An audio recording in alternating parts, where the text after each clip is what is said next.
Thanks for putting up with all that. Yeah, sure. All right, thank you, everybody. And hello to folks out in Twitch land. Are we live, Logan? Hi, everybody.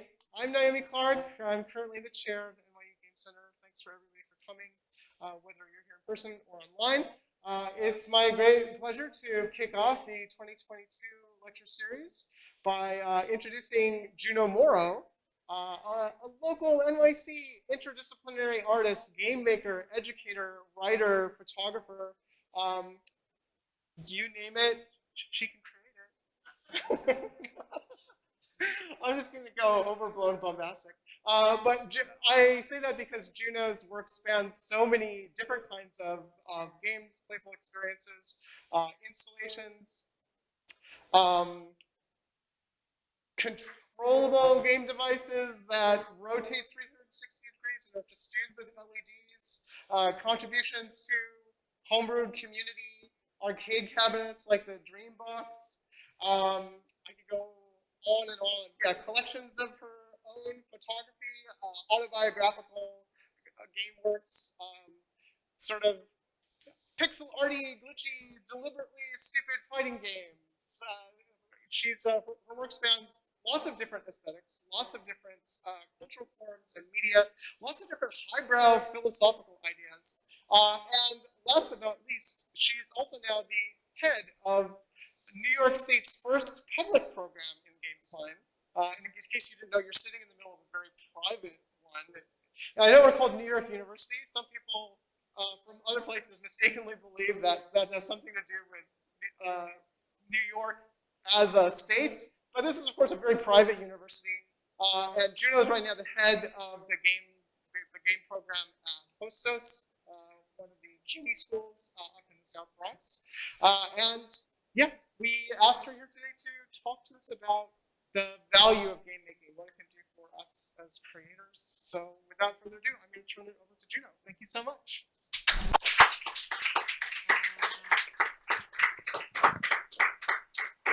Okay, thank you. And I definitely cannot do everything, so please don't expect me to do everything. So yeah, the value of game making. So I got like a little intro, right? So who even am I? You can go to like my website and read my bio, and it says all the stuff that Naomi said, except maybe not that much actually. That I'm an artist, a designer, educator, et cetera, et cetera, et cetera. And that's mostly in relation to what I do, but not who I am.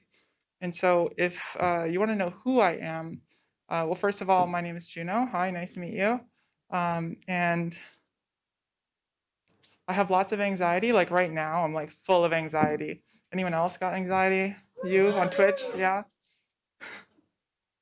I also hate doing laundry. Absolutely hate it. It's like one of my least favorite things in the whole world, as you'll discover. I also have ADHD, and I'm always chasing novelty. I too am a former child, like you all out there.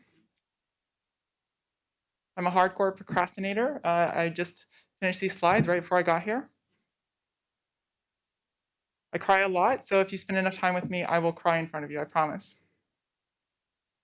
And I have very, very inappropriate humor, if you haven't picked up on that.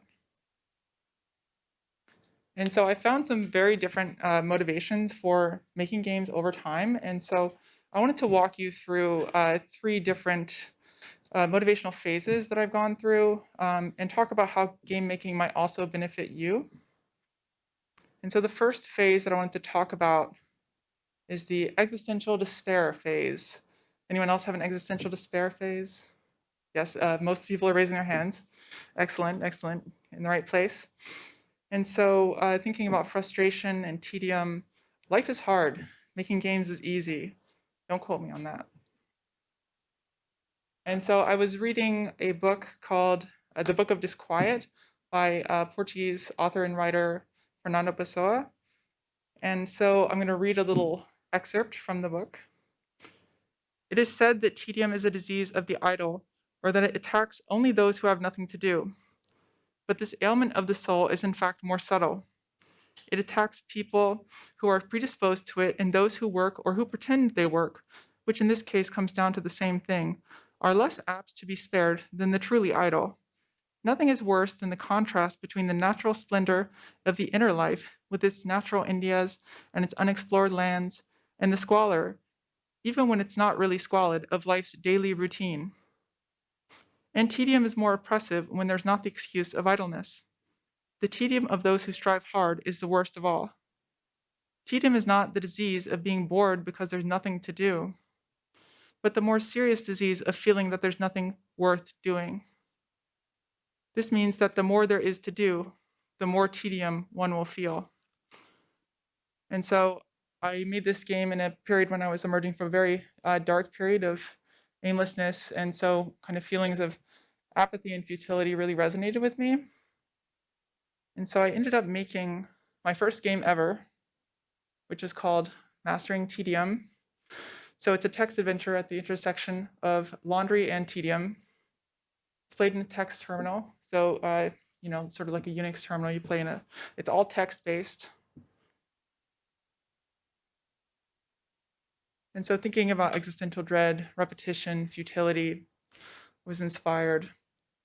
I was also inspired by the pressure to conform to social hygiene expectations. Laundry is a trap. No matter how many times you do it, you still have to do it again, over and over again. Anyone experience this?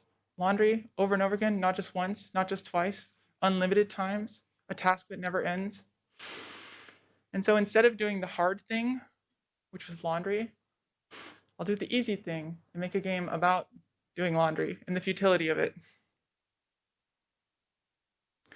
And so I was thinking about these kind of like old school text adventures like Zork, people might be familiar with. And so there's like a written description of the scene, and you type in commands or actions, things you want to do, such as like walk north or use the key. And a dictionary looks it up and responds appropriately. I was also thinking about simulator games, thinking about stuff like Euro Truck Simulator 2 and Farming Simulator 17. And at least for me, these are things that I don't actually want to do in real life. I don't know about you, but I'm not super excited about tending a farm even once, let alone 17 times. And so I was thinking about games as a form of escapism. And so the game starts like this. You wake up in your disgusting room, surrounded by trash, as laundry piles up. You input whatever command you would like to do, such as sleep, or walk, or eat food, or whatever you want. And each time you have a command, time will pass. And as time passes, then days pass. And dirty clothes build up. Clean clothes go down. Days elapse. You wake up again in your room. Same situation. Are you going to do laundry today? Again, time passes. The convergent choices all lead to the same end, with little hints telling you the correct answer, what you're expected to do, what you're supposed to do. The illusion of agency dissolves as you realize how little choice you actually have. Throughout the game, you're forced to go down a predetermined path of doing laundry or get stuck in the cycle of waking and sleeping.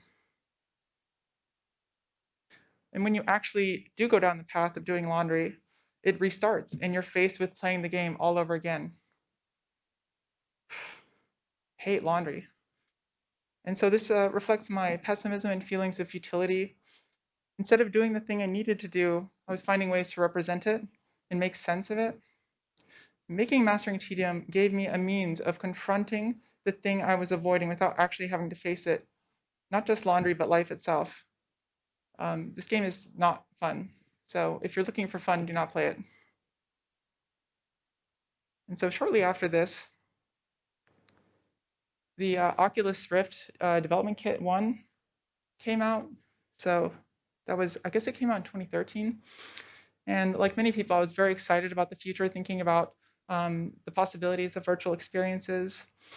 And at the same time, I was feeling deeply skeptical. A lot of the demo experiences that were out there were all like riding roller coasters and just changing your perspective, skewing it a little bit, making it extreme. They're all based in novelty. And so I was thinking about what's it like to be alienated from our own bodies? What if instead of going off to live in some kind of fantasy scenario like exploring space or living out the apocalypse, we experience something closer to our everyday, but twisted a bit to experience alienation instead of wonder?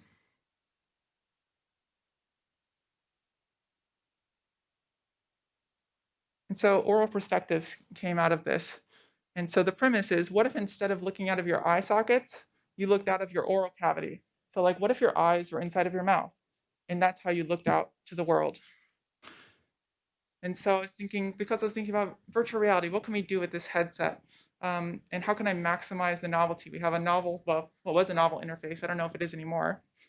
And so if you are inside of your mouth, so you're looking out, your mouth has to be open, right? Well, right now I can't see at all if I'm in this game because I'm wearing a mask. So you have to actually have your mouth open in the game, is what I was thinking, in order to see outside of the world. And so I made this prototype controller showing you like a strap that goes around your jaw, and it can tell when your mouth is open or closed. And so it communicates with the game. And so if you actually want to see in the game, you have to keep your mouth open the whole time. And so you also wear it with a head-mounted microphone, and you can technically play it without. This setup, I do recommend. And so the first scene in the game is actually brushing your teeth. So brushing your teeth is a kind of a mundane action, right? Most of you brushed your teeth today, I think.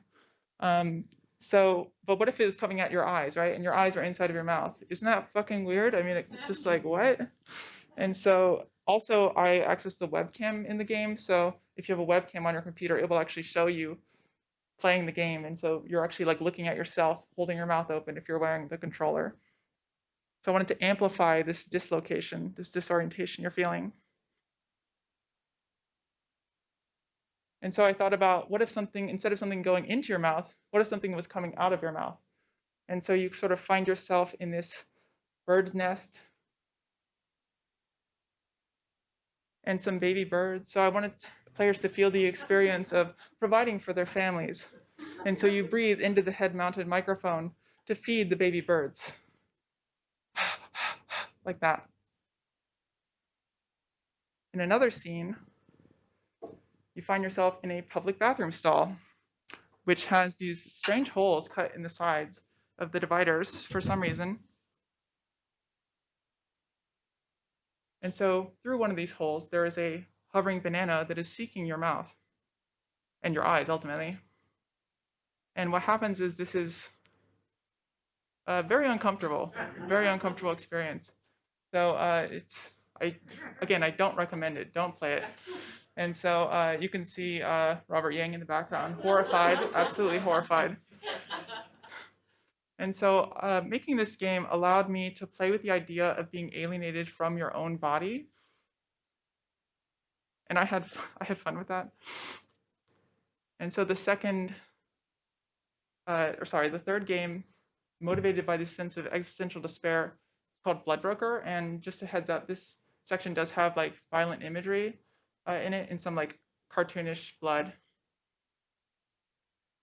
And Bloodbroker is all about human sacrifice and consent, two things that always go together.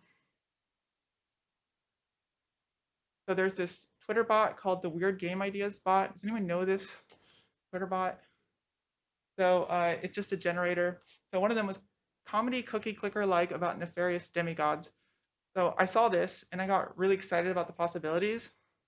I actually had a student who made a game with the same prompt. And so if you're not familiar with cookie clicker, it starts off very simple. You click a cookie to bake a cookie. You click again to bake another cookie. As you bake more cookies, you unlock new ways to bake even larger amounts of cookies. And then eventually you unlock cursors that will click for you to bake cookies in your stead. And eventually moving on to hiring elderly grandmothers who you recruit to do your dirty work of making more and more cookies. And so it goes into full-blown automation. And so like many clicking games, it exploits addiction mechanisms. And so you have this kind of compulsion to bake more and more cookies. And when I play this, it feels like a clear kind of critique of our socioeconomic structure. We need to make more and more cookies, unlimited production, and more than we can ever eat without asking why.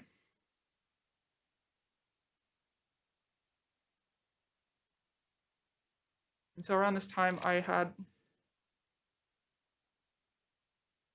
gone to Mexico City with some friends and went to this place, which is called Teotihuacan, which is like one of my favorite words to say, and I'm sure I'm saying it wrong. And these are pyramids, and there were human sacrifices here. And so I've always been like super inspired by the imagery of the Aztecs and thinking about the kind of brutality of human sacrifice. I'm thinking about conceptions of martyrdom. It caused me to reflect upon our own culture. We supposedly have the freedom to choose without thinking about what compels us to make these choices. Ultimately, we have no choice but to sell our labor for wages. And so I was also inspired by this movie, Mel Gibson's Apocalypto, which I'm sure is probably very problematic in ways I haven't considered. And so this kind of sense of anticipation of being sacrificed, if you're about to be sacrificed, it's very powerful for me to watch, thinking about like what it might be like to be sacrificed and sort of tossed down these stairs. And so I started playing around with what a human sacrifice game might look like. And so this is just like where I started. You can kind of see the relationship between the pyramid there. And so for this game, I had certain themes and design goals. And so I was thinking human sacrifice seems like something irrational, right? But we happen to just rationalize almost everything that we do. And so, I mean, do our leaders, our gods, even give us a choice? I wanted to allude to modern values like freedom, consent, and choice, and how difficult it is to live in a society in which individuals are purported to be responsible for the outcomes of the system. I wanted this game to be perverse, but not grotesque. I wanted to not sacrifice actual humans and to only sacrifice willing participants. And so the ultimate control should rest with players who can freely manipulate people from a god view so they have ultimate control. And so at the game's core, the gods demand blood, but keep it consensual. And so there are two main modes in the game. There's first the blood mode. And so in this mode, you click on the temple and a person, a volunteer gets sacrificed and the number goes up, the number of people being sacrificed. Where the arrow is, there's a meter in the background that represents the flow of blood. The gods obviously demand the flow of blood. It's very important to them.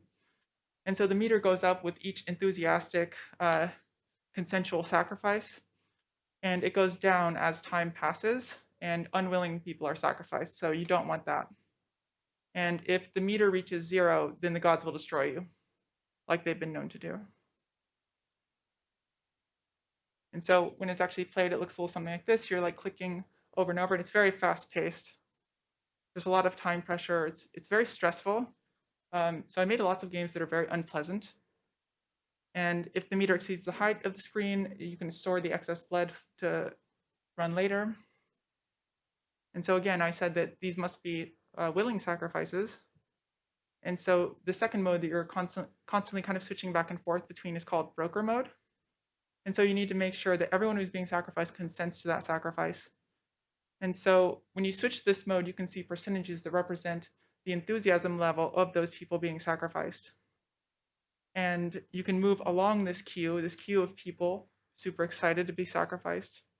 And what happens is people influence their neighbors. And so certain people may be surrounded by people who are very excited about being sacrificed. And that's just kind of contagious, you know? When other people are like excited about being sacrificed, you're like, me too. You don't really, what is that called? What's that? Help me out. Like, it's like an acronym or something, FOMO, right? So yeah, the thing is you can pick people up, you can drop them off somewhere else, you can change the order of the queue to maximize those people who are willing to be sacrificed, the diehards, and they can get everyone on board. You also have, if you see this outline, this is called and I'm sure I'm butchering this pronunciation, macahuito, which is like an obsidian-based weapon that the Aztecs used. And so you can sort of wave this at people in the queue to get them really excited about being sacrificed. And eventually you get to all the tools to automate the sacrifice system. And you can move further down the queue to really maximize the results. You can fine tune the enthusiasm of the participants. If you sacrifice enough people, you can even launch a PR campaign to educate people on the benefits of being sacrificed. And every once in a while, if you're watching the queue, you'll have a special minigame opportunity. And so the minigame opportunity is sort of like a claw game that you have at like an arcade, where instead of plushies, you're extracting human organs. And so again, only willing participants, no unconsensual ones. And so I wanted to think about like, how can I make this experience of removing organs from an excited volunteer really feel like that? And so I was thinking, how can I mimic this motion with controls? And so I thought, well, it's a PC game. You have your keyboard in front of you. It has all of these different things. It has like an array of different buttons. So like, what if I just like did this on the keyboard, bringing the fingers together in order to close the claw? And so when people play, it switches to the minigame. You press your fingers down on the keyboard, anywhere on the keyboard, and then you bring your fingers slowly together so the keys are closer together, and then it grabs the organs that you remove. It's also hard, just like a real kind of crane claw game.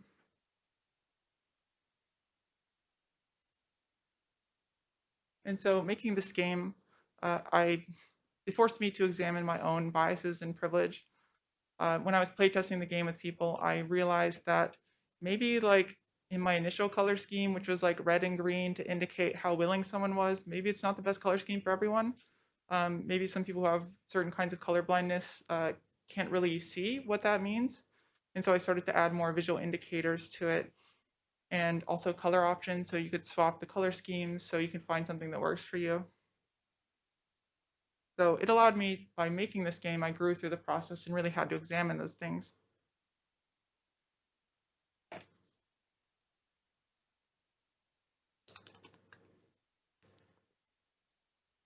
And so what's the value of making this game, Bloodbroker?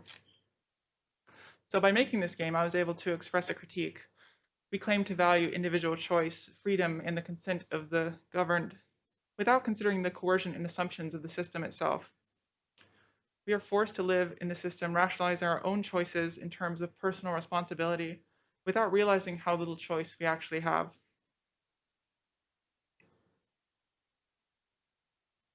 And so to sum up these sort of existential despair games, life is hard, making games is easy.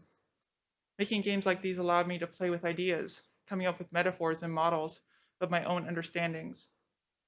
They served as a reflection of a deeply apathetic, skeptical, and alienated mental state.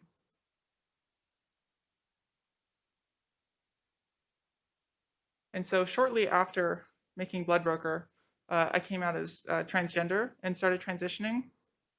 Looking back on this, it kind of helps to contextualize my earlier motivations of existential dread, as well as the games I transitioned into making after that.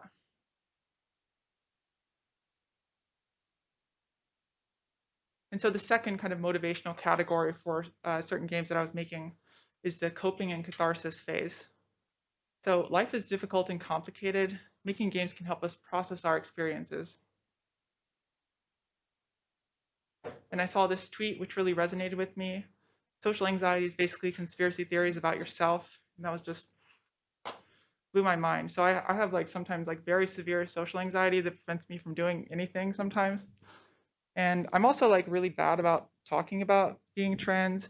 And so it's always been something really difficult for me to discuss because I have a lot of undue shame stemming from internalized childhood trauma and bullying. And as someone transitioning into a gender presentation that better matched my gender identity, I got a lot of attention and stares at the time, which exacerbated my social anxiety, did not help. So I was dealing with a lot at the time. I ended up making an autobiographical game about an experience I had. And Josie Bruckner helped me with the music. And so it went something like this. I was helping my partner take their laundry to the laundromat. And so this is from the game. This is a depiction of their apartment. And as we were walking, someone called out to me and with the word Mr. And I turned around and I was faced with a student I hadn't seen in a few years since before I transitioned. And we had a very awkward hug, and his eyes kept drifting down to my chest. And the whole 2-minute conversation that followed was super awkward. And I couldn't stop thinking about what was he thinking in that moment? Did he think I was a freak or just weird, or did he lose all respect for me? After saying our goodbyes and dropping off their laundry, I struggled to make it back to their apartment without crying. Knowing that I often draw attention from people we walk past, I kept my gaze down, away from everyone we passed. I was quiet and almost completely non-responsive to my boyfriend when they asked me if I was okay. As soon as we got back, I broke down crying for a long time, unable to form words. I couldn't believe that I felt such utter shame and embarrassment for something that I shouldn't feel ashamed of. I knew that nothing bad had even happened, and yet all I could do was wonder what terrible things people were thinking as I passed them on the street or interacted with them. And so this inspired conspiracy theories about myself. I wanted to capture those dissonant feelings of conflict over knowing that there's nothing to be ashamed of with the baggage of past experiences that have taught me otherwise.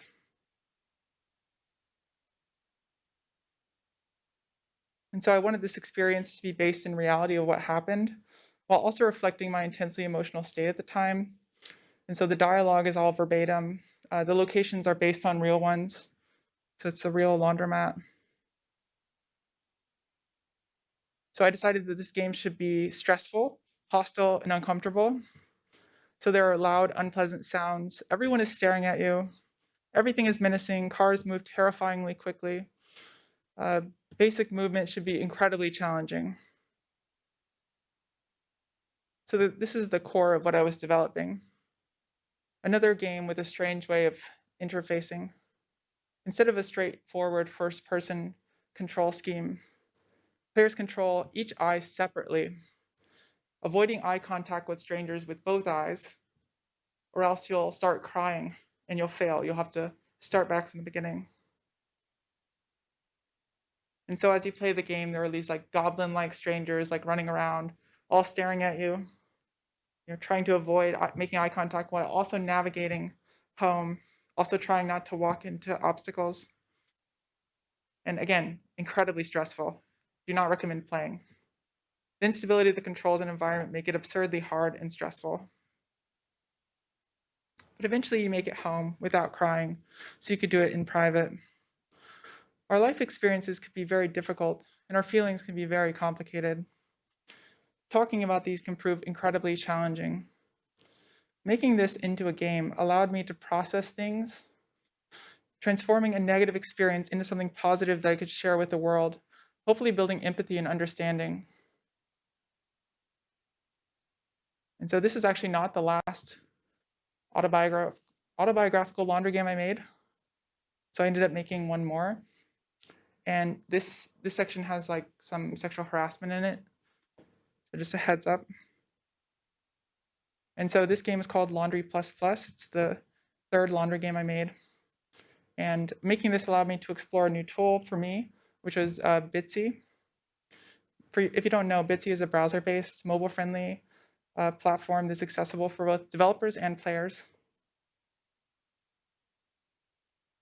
And so in many ways, this is another game that is a direct translation of my experience in terms of the setting and what happened, while also expressing the subjectivity of my feelings. And so it starts off in the laundromat. You're doing laundry at 1 a.m. like a fool because you put it off all weekend and you don't have any clean clothes. I really do hate laundry, and I never stop talking about it. And a man follows you out of the laundromat into a dark, empty street, taps you on the shoulder. And he starts by asking a random question. He asks, do you know where Myrtle Broadway is? And so I gave him directions, which is very confusing because he just came out of the laundromat. So I don't know, it seemed weird until he gets to a personal question. Are you a transgender? So I'm just like shitting bricks at this point. Uh, he told me that he was recently attracted to transgenders and asked if there's anything wrong with him. And so I told him, no, there's nothing wrong with that. And he seemed very relieved. So I was like, oh, okay, maybe this is an okay interaction. And then he asked if I wanted to hang out, and asked for my phone number. And oh God, of course, that's why. And then he starts to get upset when I refuse. He starts yelling at me. And as I'm walking away, and as you're walking away in the game, he starts yelling even louder and pulls down his pants, showing his aroused junk, yelling, "Look at what you did to me. Look at what you did to me." And so I'm almost like running home thinking, what the fuck, what the fuck, what the fuck, vividly picturing his penis. And the game takes a surreal turn to match the emotional experience. And those are penises, by the way, sort of flopping around. So as I was walking home, I was reminded of all the eyes on me, hyper aware of my transness. The game forces you to walk through labyrinthine paths as you're repeatedly confronted by men flashing their penises at you and people staring at you, evoking the same feelings of paranoia and fear that I felt. Making this game again allowed me to transform a difficult experience into an opportunity to tell my story, helping me to cope and heal. To sum up these coping games, life is difficult and complicated. Making games like Conspiracy Theories About Myself and Laundry Plus Plus can help process our experiences. Turning these into games was cathartic, allowing me to tell these stories out loud, releasing some of the power they held over me. And so the third motivational phase is emerging, collaboration, and fun. So once things settled and I got my shit together, I could actually enjoy making fun things with collaborators. So as life is better, making games can be fun. So given my history with making games with weird interfaces, I was invited to participate in this alt control game jam. So we were given a whole bunch of different equipment and things to be able to like just make a game with this. And so some of the things were like these LED strips. And so Andy Wallace and I, who I ended up collaborating with, were very excited about this. We were thinking about like, what if we wrap these around a column? And then you had to sort of like follow something around the column as the game was played. What if we had to make people play until they're out of breath because they're running in circles? How absurd would that be? And so in the game we ended up making, each player will physically walk around the game, following their one pixel. There are obstacles in your path that you'd have to move by pressing corresponding buttons, shifting them away from your pixel. And so there are obstacles that kill you, obstacles that will make you go faster. And this is bad because it means that you have to run faster around the game to keep up. And there are obstacles that reverse your direction of travel. So you have to like suddenly go back the other way. And so at the same time as trying to move the obstacles out of your way, you're trying to move the obstacles into the way of your opponents. And so on the left is Andy Wallace, my collaborator, and Mark Cleve on the right, who helped out a lot. And so this is our initial prototype. It's in like a recycling bin. And so players end up fighting over these shared buttons because they're public access. Anyone can use them. Players also, when they're playing, they can't see what's on the other side. So they end up like mashing the buttons on the other side, trying to like hopefully get lucky and kill their opponents. So the final form that we ended up with looks something like this. So it's called Circumnavigators is the name. And I think we're pretty proud of the way it ended up for people who don't normally make physical games like this, physical digital games like this. And players really get into it. They like, this game is always out of commission because people like hit it really hard. They smash it and it just like, we're always repairing it. So we had so much fun making this game and accidentally made something that was fun to play, not just weird and novel. So in the process, we also learned a lot about physical hardware, circuitry, and microcontrollers. And so the second game, motivated by collaboration and fun, was Prudes versus Sleuths. The original name was slightly different. And so this started using an MS Paint style drawing tool made for Unity called Doodle Studio 95. And so our design constraint for this game was that everything should be silly and ridiculous. So when we recorded sound effects, all of them were made with our mouths. So we made mouth sounds for everything. It's like a sort of fighting game where you try and attack your opponents and try to convert them to your side. We showed this game at a local event, and we had to ask people to stop playing. There was actually like a line of like a lot of people wanted to play it, and they were just having too much fun with it. So when I went to go to the bathroom when we were showing the game, there were a whole bunch of like teenagers out in the hallway, and they were like mimicking some of the character voices and stuff from the game. And that made me feel really good. Making this game, I realized that the healthier I was mentally, the more fun, the brighter and more colorful my games became. And so making circumnavigators in Prudes versus Sleuths made me realize that when life is better, making games can be fun, which you can share with others. So making games motivated by existential despair allowed me to play with ideas, holding a magnifying glass to my darkest understandings, building models of them. Making games as a means of coping provided a means of critically examining my own feelings, which allowed me to tell stories, transforming negative experiences into games that build empathy. Making games for collaboration and fun provided some perspective on how fun making games can be and how rewarding it is to create joyful experiences. And throughout this process of making these games, they served as a reflection or a snapshot of my mental topography at the moment, going from numb to painful to content. They express novelty and humor through absurd interfaces and juxtapositions. They allowed me to learn new tools and to grow as an artist and designer. And most of all, they gave me a voice for expressing my unique feelings and perspectives on things. Games as interactive experiences can give us a window into someone's perspective in a way that other mediums can't. I think that everyone should make games. There's so much untapped potential, so many unheard voices. No matter what you're feeling in the moment, whether it's pain or joy, there's the potential for a game there. If I can make games about my depression, my anxiety, negative experiences, my hatred of laundry, my cynical attitude, what's your unique perspective? What are the things that only you can express through games? Thank you.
Should we pause or? Okay, cool. Yeah, so just to say, so I have some thoughts and questions I want to ask you. Then we'll open it up to questions from the audience, and also if you're watching out there on Twitch, you can feel free to type questions in chat, and then we'll have an oracle of Twitch. We'll ask the questions for you here in this very room, as if by magic.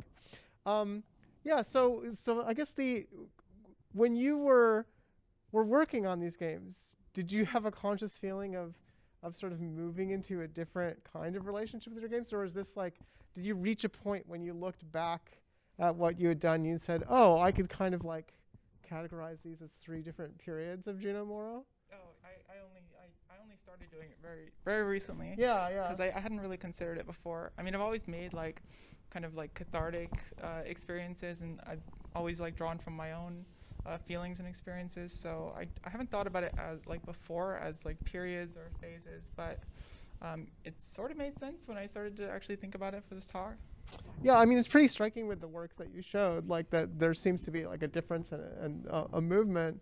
The first phase, which the one that you were calling existential despair, has some like very weird games. I mean, I guess like all of your games are weird. I'll go ahead and say that. But they're the weirdness of those games are sort of unsettling and alienating somehow, right? I think that's a term that came up a couple times, and I guess that's linked to the frustration and tedium, and also I don't know, maybe you're just sort of feeling more alienated at the time. Were those games cathartic at all? Like, do you feel like they were releasing something from what you're feeling, or did they just kind of emanate from you like droplets of sweat? I feel like those were like maybe a little bit less cathartic. They were more about just like playing with ideas, and I definitely got stuff out of it, and it was fun to make them, but it wasn't quite the same. It didn't. It did like feel like I was also converting something into something beneficial that someone could play with. So I was turning these negative feelings into something positive with those as well. And so there's definitely a benefit to that, but it didn't have a direct translation to my personal experiences as much.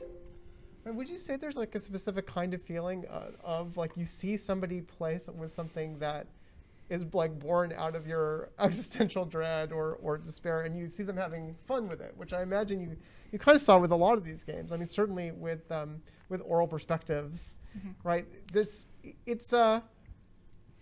It almost feels like a distinct emotion, right? That you've somehow done an alchemical process on the emotion, and you tossed it out there to someone else, and in part because it's not their emotion, they sort of have a different kind of joy with it.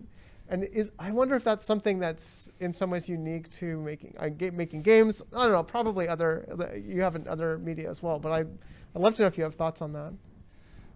Well, I think that I don't have an answer to your question because I have ADHD and I totally forgot what the question was. Yeah, and I was rambling, so it's a great combo. It's like a comedy duo up here. Like, is that a special is that a special sensation of watching your pain be transmuted by somebody playing with it?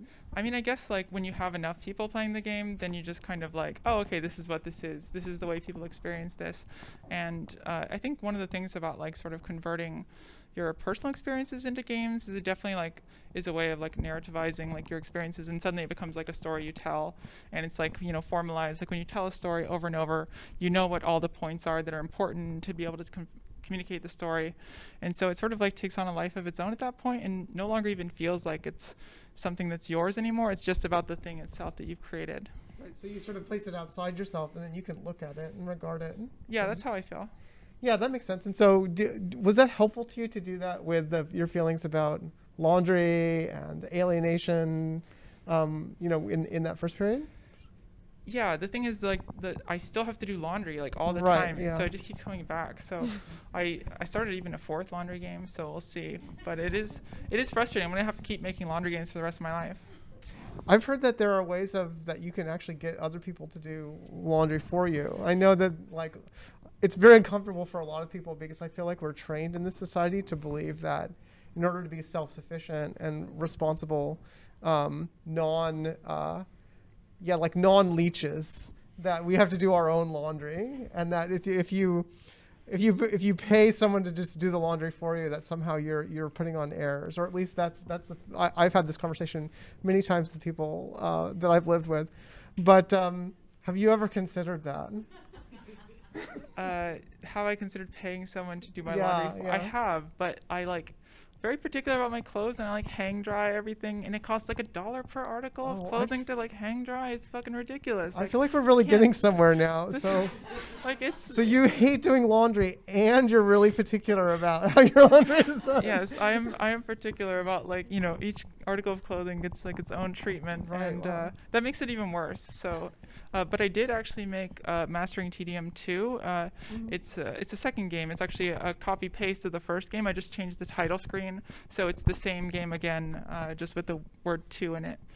Oh, okay, great. So it's you can have the same experience again, but as the sequel. Yeah, exactly. Right. Okay. But that makes sense. And when did you did you release that in? I released I released it like a year later. A year later, It was okay. mostly a joke to myself. I didn't really tell anyone about it. Right, but can you get it? Is it out there? It's included when you download the game. Oh, so it's a freebie. It's a freebie. That's yeah. really generous. I Buy feel one, like get a one lot free. of gamers would appreciate you not charging them for the DLC. Yeah, or yeah. whatever. It's all free. It's all free. Yeah, Don't play that's it. awesome. Don't play it. It's awful. So I guess I'm still thinking about the distinction between your first and second period, right? So like in that second period where you were describing them as catharsis games, they're very clearly like taking experiences you had and using developing a game as in order to process it and understand and sort of recount it. Do you feel like the act of communication to the rest of the world was a key part of that? Like, is it important that you like put it out there so that everyone can see your processing? If I'm honest about what's important to me, that's Yeah. not really important to me personally. But for my job, it's important. So Right, like okay. getting it out and having people actually play it and experience it. And so I benefit from it, and I do like it. It's just not something I really care about. And so I've been able to do this. I've been able to get my work out there and have people play it. Right. And it has been useful for people, and people get something out of it. And so even though I don't really personally care about people playing the games, I'm really glad that people are playing it, because now they're getting, a different perspective and Right. getting to know about my personal experiences, which is some people have said is nice. but not necessarily nice for you. Not really. Yeah. Okay. Honestly. No. Yeah, I think it's worth noting, and I think that's something I've heard people talk about before, especially with games that express something autobiographical or a painful experience that they had. That it's not necessarily the point is not like I need someone else to play this. I need to communicate it to the rest of the world. At least not in like a broad sense or in like an educational mission, right? Like that's the misapprehension I think that's sometimes come up with what people call queer games or something like that, right? And I guess I'm curious like whether there's other ways we could be thinking about this, right? Like, are those games are they sort of an artifact of a journey that you had to go through, and like a recording of it? Yeah, I mean, definitely. And I do like, I'm also a photographer, and I love taking photos because I have terrible memory. And so I take photos as a way of recording that moment in time at a much higher resolution than I could otherwise, because I'll just lose everything. This like ADHD brain, it just like, goes in, out, and then it's like nowhere to be found. And so like being able to make these things and encapsulate my feelings gives me something that I can like hold on to and reflect on, because I'm deeply into nostalgia tripping and just like going really deep into the photo album. So it's sort of like that for me. Right, and so, but with games, yeah, so your games are generally not attempting to be photorealistic at all, right? They're much more on the surreal side, right? I hope not, because Yeah, I'm really bad at that, if so. Yeah, so there's a different quality, I guess, that you're trying to record or capture with your games. Like, how would you describe what you're trying to record there? I guess I'm trying to record the truth of the experience to me. And that's like not necessarily like what I saw, but what I felt and what I recorded as having happened. So it's very much like what I experienced. So like in terms of like the details of what happened, that is what happened. And it didn't look exactly like that, but that's certainly how it felt to me at the time. Gotcha. How would you describe your use of simulation between those first two periods? 'Cause I sense something in the Blood Sacrifice game, and also I guess in all for three of the first games, you're sort of simulating a situation, and you have a system that's maybe has some economy in it, or that's doing a simulation of something visceral and physical, like with oral perspectives, and it feels like your relationship to simulation changed when you started doing the catharsis games. Am I onto something here? Like, what do you think about how you think of simulation?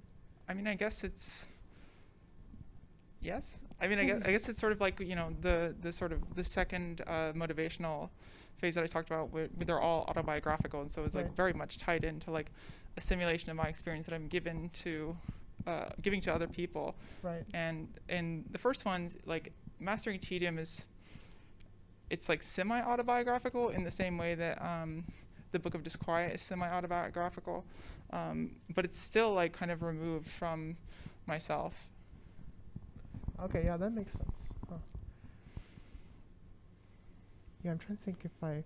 Oh yeah, and I guess my last question. So it's so nice to see the sort of joy erupting from your last period of playful collaborations, and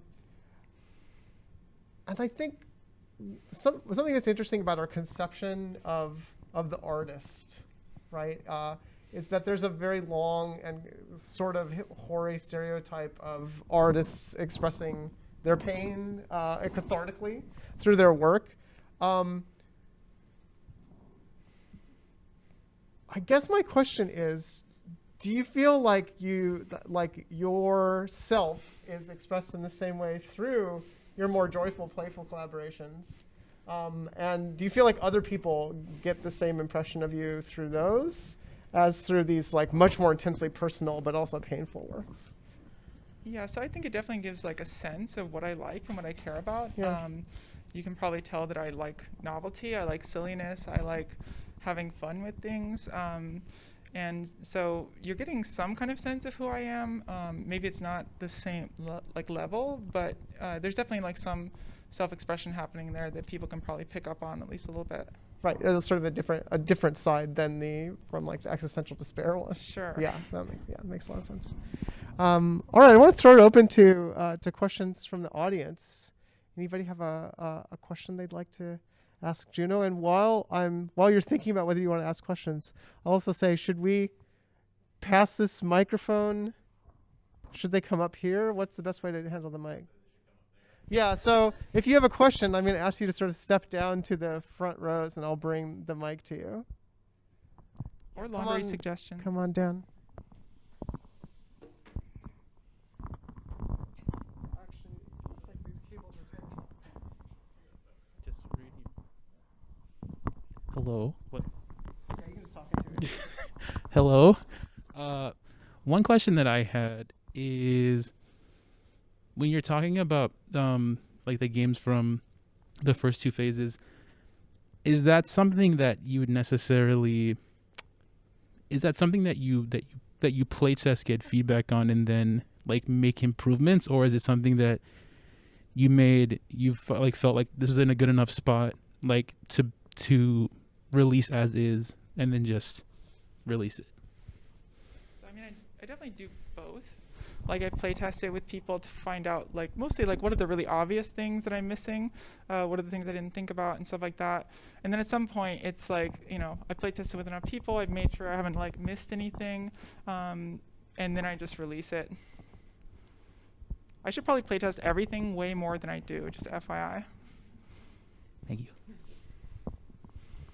That sort of gets at maybe distinctions between different types of playtesting, right? Like you might not playtest those games and say, oh, well, people really don't like the blood sacrifice part, so maybe I'm going to take that out. I don't care at all. Right, so there's some types of feedback here that are just not going to make sense for those projects. But if like people aren't understanding the interface or something like that, the things that like will interfere with them actually being able to play the game, right, or understand what they're supposed to do. Those are the things that I'm looking for usually. Not necessarily a critique of the concept, although I'm open to that and like thinking about it. But that's usually like much earlier. Right, makes sense. All right, anybody else have questions for Juno? Yeah, Maddie, come on down. Yeah, let's do it that. I think you're right. Like, why don't you say the question and I'll repeat it for the stream. So taking up off like the playtesting of games, I was kind of curious if you could speak more to people who might have never playtested a game of someone, like of a player playing through like your personal traumas, and maybe how that's different from maybe fun unicorn fighting games, like the different sorts of like motions. I remember the first time I did that, it was one of the most uncomfortable like experiences of my life. And so like, I'm kind of curious for you, like if you were to continue making games that were like about like particularly hard like aspects of your life, and you're putting it in front of other people and just like watching them play, like how is playtesting different? Not as in both like how you facilitate, but also how you look at it as a like Okay, you're gonna make me repeat that for the stream. That's okay. I can summarize it. So this is a question from Maddie about how is playtesting different when you are watching someone play through a really intimate and difficult recounting of your life versus when you are watching them like play a fun, silly fighting game. And I guess like my playtesting process doesn't actually change that much, which is mostly like, and I don't recommend like using my process. I would never recommend this to my students.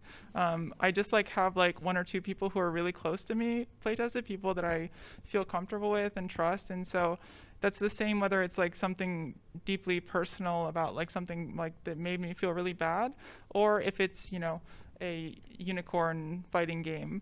It doesn't really matter to me because it's still like something personal that I'm putting out there, and something that is like, it's hard to share your work. It's hard to play test things with people and to feel vulnerable in that way, because like, what if they don't like it? What if it's awful? What if it is awful maybe? And you find out. And so it's always very like a sensitive subject. And so my process doesn't change that much, regardless, or whether someone's like reading my work or anything like that. I'll ask a follow-up question to that, because you did mention, like, you know, that you wouldn't give this advice to students, and I'm guessing that maybe so at Hostess, do you tell students like, okay, you really have to play test your work, you make a game, you have to show it to your classmates or other people? Yeah, and I mean, Yeah. usually like the games that they're making are like kind of different, and they might have like, you know, they're targeting a certain group, or like they're Right. looking, I'm hoping that they're looking for specific things that they're trying to get feedback on or figure out if it's working or not working. Right, so they have questions that they're trying to answer. Yeah. Do you feel like, since the time when you started making games with your first laundry simulator, do you feel like you can get away with playtesting less because you can spot the kinds of problems that are coming up with more experience, or is it more or less the same as when you I started? think it's more or less the Yeah, same. I okay. think I might feel like I can, but then as soon as I see someone play it, I'm like, oh shit, I didn't even think about, oh fuck, they don't even know what you're supposed to, oh, you gotta press the thing, Right, press so the it's- key. And then yeah. it's like, all that, you know, confidence that I built up was like, actually no, always playtest your games. Yeah, so you still need to playtest, but is playtesting with this small number of people good enough for that, or do you feel like you? I think it has been good enough for me. If I was trying to like sell something, or maybe I would consider it more. Right, so like it depends on your goal. Yeah, it depends on your goal, and ultimately my goal is not necessarily to have people play my games. I'm more focused on like the making them themselves. That's what I really find value with. Right, the process. Yeah. Okay, makes sense. All right, more questions for Juno, and you can, yeah, go ahead and just say your question so that I can hear it, and then I'll repeat it. I really enjoyed your presentation, and I think it's really interesting that you're an educator. I was just wondering, like, what you think the values, or maybe if you have, or are planning to maybe assign your students like a prompt when they make a game based on like something more personal, I guess, and like even if it's like not about like a personal experience that they may feel like traumatized by, like something as simple as like, oh, like make a game about something you really dislike, like laundry.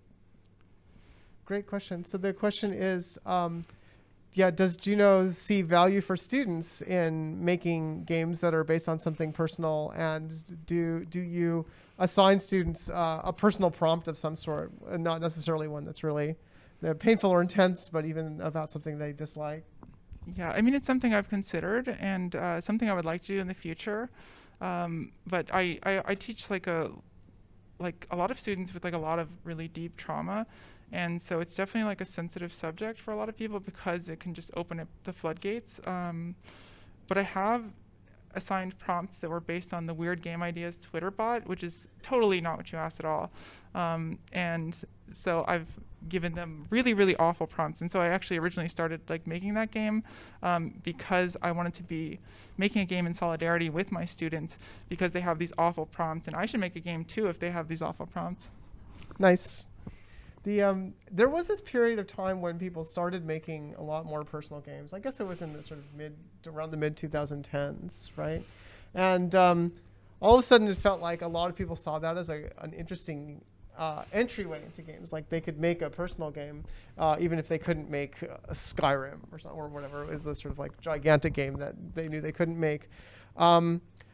But I think you're pointing out something that it can be very, very tricky to make a personal game if you are coming from a place of trauma or if it's very vulnerable. Do you think that is there a better way to start moving towards that? Like in your games, well, the laundry game was personal, but also sort of very funny and and sort of satirical and lighthearted. And it wasn't until you had made several more games that you started dealing with much more difficult issues. Like, what would your advice be to someone who was like, okay, well, I want to make personal games, but I need to ramp up into it? What is my advice? Yeah, I guess just start small. Just start with something that's fun and playful, something that you like the idea of, that's going to drive you enough to actually make the thing. So that's what usually how I end up making games is I have an idea that I get super excited about, and then I just can't stop thinking about it. I can't stop sort of tweaking the idea and finding ways to represent whatever idea I'm trying to represent. So I think just regardless of whether it's a personal game or something completely random, if it's something that excites you, I think you should just make a game of it. And then, eventually if you have really good material from your personal life, then you can make a game about that. You'll sort of have your pores will be open, and then something more intense could come out of them. Hopefully. Okay, nice. All right, other folks have questions? Yeah, shout it out from the back.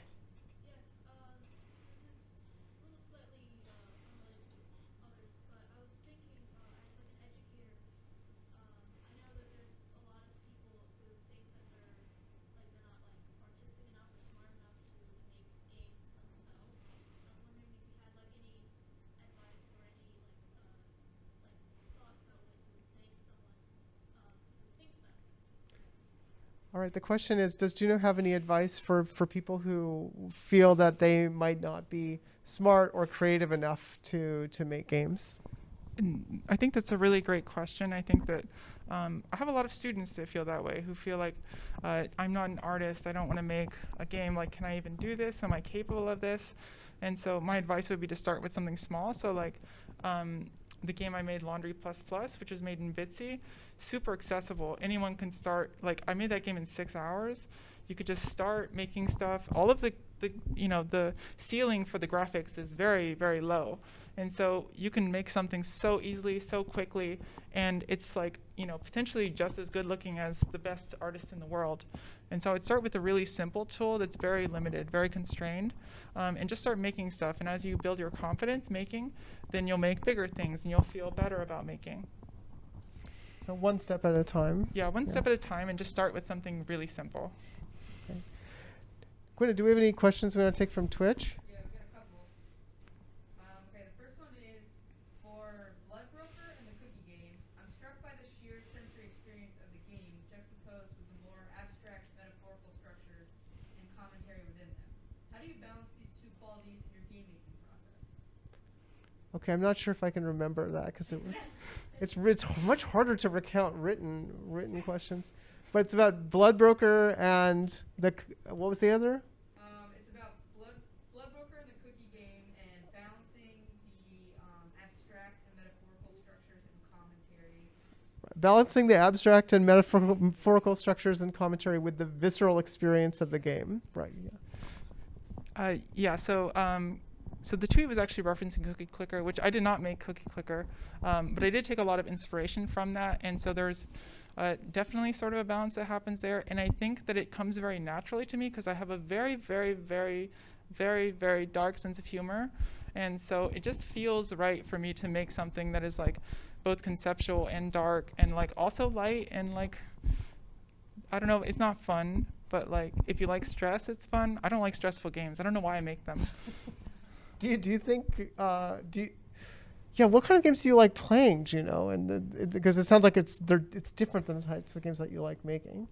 Yeah, I like low stress games. I like games where I can build stuff. I was playing Ark a lot over the summer, just that building game is structures. just the dinosaurs come and kill you in that game. Oh yeah, I don't like that part. I just building.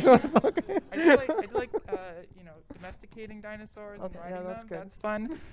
But yeah, the killing part is whatever. But I like games where you build stuff. Nice. Right. So it sounds like that those two sides, they actually connect to each other. The fact that it's really dark, you wouldn't do Like maybe that's your style of dealing with really dark subjects, is by having it be kind of like light and bubbly in some ways. Yeah, I mean, for me, darkness and lightness, they're just like, you know, it's like the horseshoe effect or whatever. It's Right. like they're like so close together in a way that like doesn't make any sense, but like somehow my brain it makes sense. I don't know why. No, yeah, that makes sense. I mean, you can kind of see them coming together in those games. Yeah. Yeah. All right. Was there one more from Twitch? We got two more. Two more. Okay. Yeah, so the next one is much shorter. Do you usually know what you're setting out to do in your games when you begin, or do you find it in the process? So the question is, do you usually know what you do, what your attempt? Sorry, do you usually know what you're setting out to do when you start making your games, or do you find it in the process? That's a good question, and I do both. It depends on which game, and sometimes like when I was making conspiracy theories about myself, I knew exactly what I was doing. I didn't know exactly how I would do it, but I was going to represent this experience however I wanted to. And with other things, like when I made oral perspectives, I had an idea of what I wanted to do, and I just kind of riffed on it. Like I just thought, what's the most ridiculous thing? And then I didn't even like really talk through it much with the other people. I'm just going to start making it, because like that was actually like the first time I used Unity, and so I was just like, I'm just going to play with this and see what I can come up with. And then eventually, you know, sometimes when you make art, you end up rationalizing it after in terms of making sense of it. Sometimes you have a concept that you're working with before, so I do both. Nice, thanks. All right, and then there's one more. One more, yeah. Juno, your first phase of games seems to stem from a more organic, instinctual development. Your last phase seems to take into account methodologies like design constraints. This shift in process is interesting. Was it intentional? What are the pros and cons to you about this shift? All right, so the question is about Juno's first phase of work, which to the questioner feels like it's more instinctual. And what was the other word? And then the last phase, which takes right. into account like game design method. Right, whereas the last phase takes into account more game design methodologies and like setting design constraints. Do you feel like this move deliberate? This was definitely not deliberate. However, like when I started, I was not a game design professor, and by the end, I was a game design professor. So these things probably just like soaked in my brain or something. So yeah, maybe not intentional, but yeah, it's true. By teaching things, it sort of engraves it even more into you somehow. Or you learn a lot, which means that your brain is being warped by it. Yeah, I mean, I tell students what to do, and then I'm like, oh shit, I have to do that too. Well, that's good. That means you're not a hypocrite then. At yeah, least exactly. Except in playtesting. It's okay. So speaking of educating, I have one more question. We've mentioned your students at Hostas a number of times, and you were talking about how a lot of them come from having some kind of trauma, and of course it's a public community college program in the South Bronx, and I think you've described them to me as students who are coming from like a very different background than of less privilege. Mm-hmm. When I think about the value of making games for students across the board, from students from a lot of different experiences, I feel like there is a bit of a demand from the wider consumer culture sphere for, we want to know what these people's experiences are like. We want to have a game that talks about the Black experience. We want to have a game that talks about the trans experience, right? A little bit commodifying, but maybe also just curious in some ways if we were to be generous. But that doesn't really give much value to the game creator, right? Except maybe insofar as you can sell it. When you think about the value of game making for your students, does it follow along the same lines as it does for you in these sort of three phases, or is there anything else that you feel like is important? Yeah, I think that like for most of the students that I end up teaching, how they end up getting to game making is very different than mine. Yeah. So a lot of my students end up trying to like and I did this like when I was younger, as far as like when I just played games before I made games. Games are a way of not thinking at all about all of the problems that are in my life. So it was a way of getting away from them. And a lot of my students come into our program with like kind of a consumer mindset. So our goal is to kind of convert them into an artistic or design mindset over time and turn them into producers. But like originally they just start off as consumers. And so in their minds, they're trying to make games that they play, which are anything but what they experience in their lives. Right. So like escapist games. Yeah, so you Yeah. know they're trying to get as far away as possible often from those things. Right. So with the value for them in studying how to make games is seeing themselves not just as like just duplicate what they're using to escape, but that they might actually find their own artistic voice and what they have to say. Yeah, so hopefully they come up and realize that they have a unique perspective that is different from you know the people who make the games that they play. Right. Great. Thank you very much. Any other questions for either from the audience or from Twitch? Yeah, Jesse. How did you end up at the program? I'm very curious how this got started. Just a short version. That's a great question. So yeah, so this question is how did Juno end up being the head of the game program at Hostos? Yeah, so the program was started like a year and a half, 2 years before I started there. So it was made by non-game design faculty, and so they created a faculty line for a game design faculty. So I was the first game design faculty that got hired, and before that I was not looking to become a game design professor at all, and I was not. I guess I didn't even mean to start making games. It was very much an accident, and then I just kept making them, and then it was like, oh, I guess I'll apply for this job, and I guess I'll try to do this thing, and oh shit, now I have to run this, and I have to figure out what I'm talking about. Oh god, and maybe I have, maybe I haven't, but I think that we're doing really good things in the program, so I'm like really on board with it. So I'm really happy with the stuff that we're doing there. I have to say from coming here and talking to us about your practice and also what you're doing at Hostos, it sounds you're doing it in the sense of you're out in the world talking about it, and it sounds both good and plausible. So congrats on stumbling into that. Yeah, I think it's anxiety. Anxiety Yeah. helps me in so many ways because when totally. you feel anxiety about like, oh shit, I don't know what I'm talking about, you're like, oh fuck, I gotta find out what I talk about so don't sound like an idiot, right?